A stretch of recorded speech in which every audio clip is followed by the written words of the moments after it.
Hello everyone and welcome back to Clerks Minute, the show where we break down and look at the 1994 Kevin Smith classic Clerks. One, I assure you we're open, minute at a time. I'm Blake. I'm Kyle. And we're here to look at Dante bringing out a garbage can and realizing that the gate is locked. And then it ends with him putting his hand into his arms after the hero shot of this minute. Which is a look I've had on my face, for many times when I've gone into work. It's a look that screams, I either should have called in or drowned myself in my cereal bowl. Oh, wow. So when he brings out the garbage can and we cut to that and he realizes the gate is locked, it's such a frustrating moment. Yeah. It's like, what the fuck? Come on now. The shutter, so. Yeah, it's all fucking locked. You can't get it open. It's jammed. What the fuck? Because some asshole stuck gum in the lock. Of course they did. And which is basically their way of having to ride around, shooting it at night. Now the question I have in the movie, if he closes around 10:30, this happened between 11 o'clock and when he got there at 6 a.m. So some asshole in the overnight just decided to put gum in the lock in the middle of the overnight. That's just fucked up when you think about it from that perspective. As much respect for the quick stop as I do for Pato. Oh wow! You might not. Yeah, there you go. Yeah. So, shutters are locked, can't get them open, and we have a trunk shot, which you commented on. Yeah, so basically lifted it from Quentin Tarantino there. I mean, Quentin Tarantino is famous for the trunk shot. There you go. And we don't know what he's going in the trunk for. We find out in a minute. And then we are one of our last credits, written and directed by... Alejandro Jodorowsky? No. Lars von Trier? No. Gus Van Sant? Nope. Uwe Boll? Nah. Michael Pressman? No, I believe it's Kevin Smith. Oh, wow. So we come back inside. Wow, I thought it was going to be Steven Spielberg. No. We cut back inside. I don't think he wanted anything to do with this shit.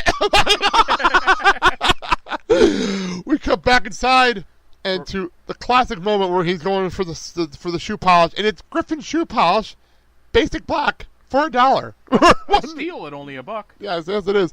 But right next to it is Griffin Liquid Wave Bark Brown. Liquid wax, I think it was. It was Liquid Wave Wax, which is weird. Bark Brown. What the fuck color is Bark Brown? Brown. What the fuck color is Bark Brown? It's just the color of a tree? I guess so. And by the way, Bark Brown. Brown. That's Scooby. It cleans and shines. How nice of him. And next to it... What if I need love? Next to it, we have a tissue box, and we were trying to figure out what was in there. It looked like string, I guess. String or... I don't know what it was. And then we go outside, and the banner has been finished, because he's writing something on a banner on the floor, and he has masking tape, and he goes outside, steps on the garbage can, and he puts up the sign... I assure you, we're open. It's a big exclamation point, which I love how the word open is the biggest word on the entire banner, which is fantastic. And given what you hear frequently throughout the movie, you can see why. Yes. We cut to the door, and I was curious about the hours, so I wrote them down. The store is open from Monday to Saturday, 6 a.m. to 10:30, and on Sundays, 5:30 to 10, which is interesting to me. What day is this set on? I don't really ever explain that part, but obviously in the middle of the week because we have the clock up in a minute.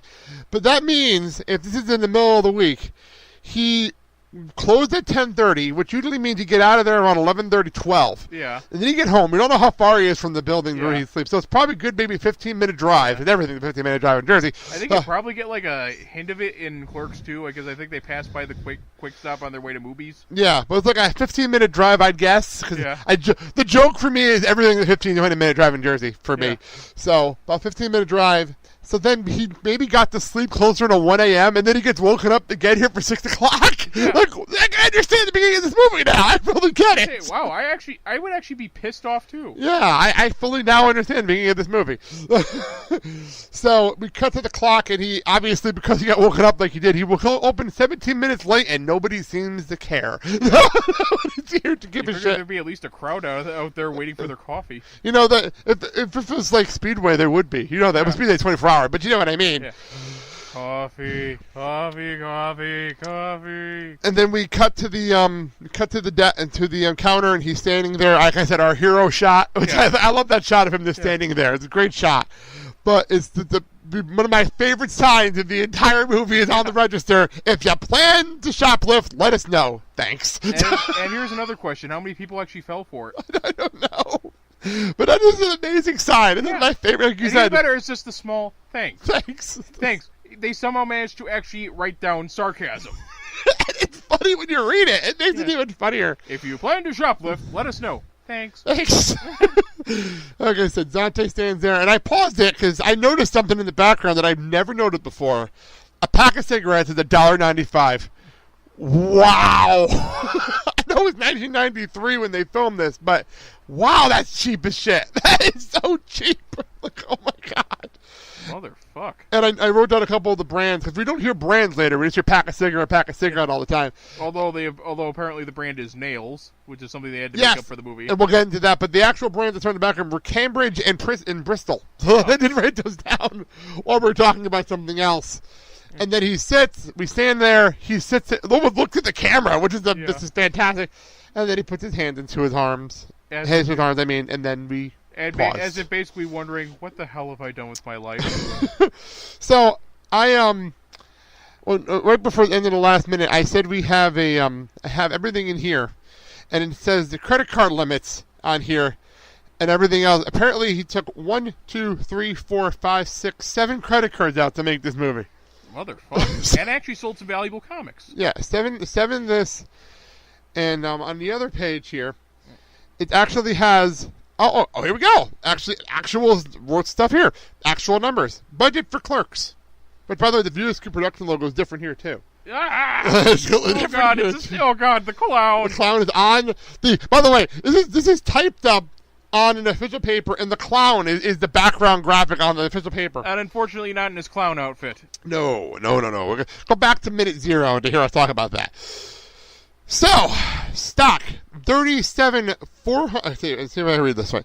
Okay, 37 400 feet rolls of Kodak XX negative, $1,600. This is 1993 prices. Keep that in mind.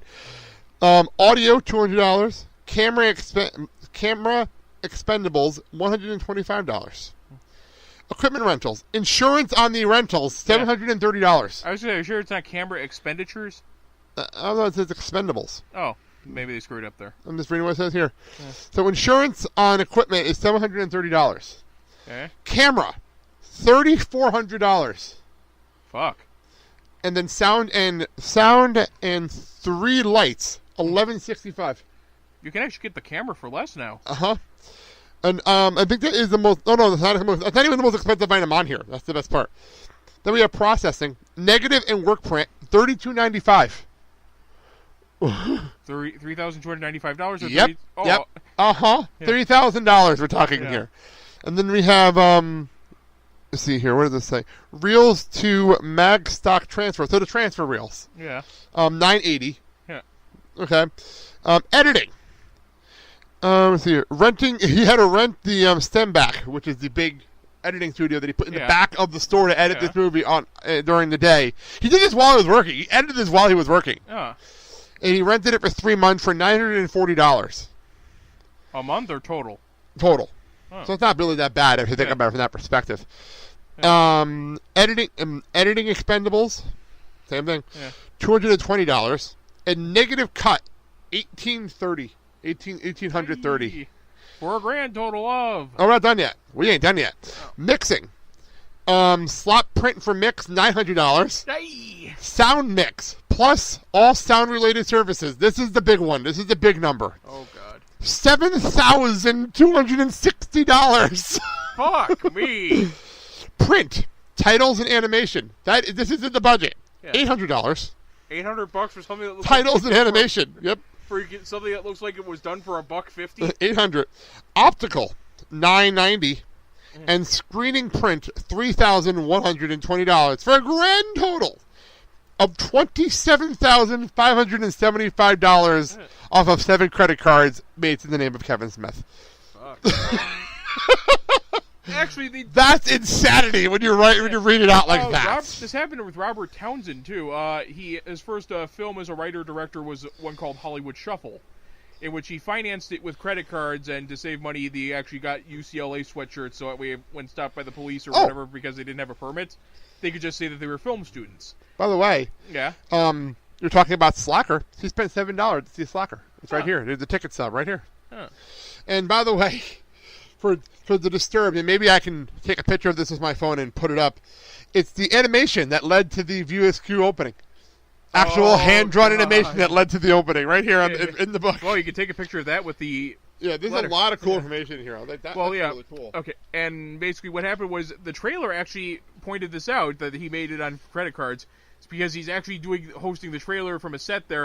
And he says, I made it with the help of this. We're pointing to his head and a few of these. Holds out the credit cards. Or 7 of them, as we found out here. Now, and basically at the end of the trailer, he goes, now come on down and see Hollywood Shuffle, because I got to pay off these credit cards. And as he says that, you see Repo Man in the background repossessing the furniture from the trailer. Come on, bring a friend, bring a homeless guy to see it. Come on, and then the lights go out, and then you see him flick on a lighter. See Hollywood Shuffle today. So, by the way, I'll go to the next page later because the Miramax-related stuff here. But it says, in the documentary, if you've ever seen the documentary on this DVD, which we're going to do for a Patreon show maybe. I would love to watch that documentary again. But Kevin Smith and Scott Moser's first thing they ever did was it was supposed to be a documentary, but the person didn't show up for the documentary, so they did a silhouette thing, almost MST3K-like. Yeah. It's a microphone above them, like a boom mic above them. Yeah. And it's just the two of them, and it's called The Crumbling of a Documentary. Yeah. And it says here, is it possible to make a documentary without a subject? Yeah. Five film school students faced that conundrum in this fast-paced, revealing look at the tedious world of documentary filming. Well, you gotta give him credit for that. Yeah, that came out before. That's actually part of the Vancouver Film School, where he learned how to do this. So there you go. That's all the fun stuff you find in a little booklet that came with Clerks 10. So people wondering where I'm getting all this from, it is from that. And that's that. When we get back on Monday, we'll get into the meat of things, because we covered a lot, but we didn't cover anything yet, which is fun. We have not covered anything yet. Yeah. That's the best part.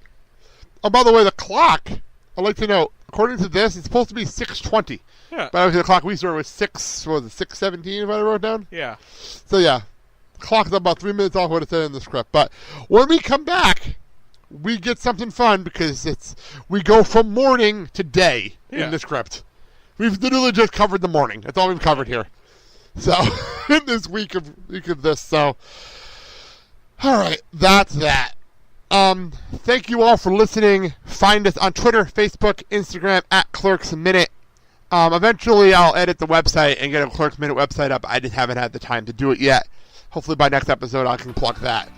Get our t-shirts and merchandise at TeePublic. Follow us over at Filling the Void Podcast Network. There you go, boss. There's your plug. And till Monday, have a good weekend, everybody, and thank you for listening. I'm Blake. I'm Kyle. And you've been listening to Clerks Minutes. Have a good day, everybody. And if you plan to shoplift, let us know. Thanks. Snorting, smoking weed, doing coke, drinking beers, rolling fatties, smoking blunts. Who smokes the blunts? We smoke the blunts, rolling blunts and smoking.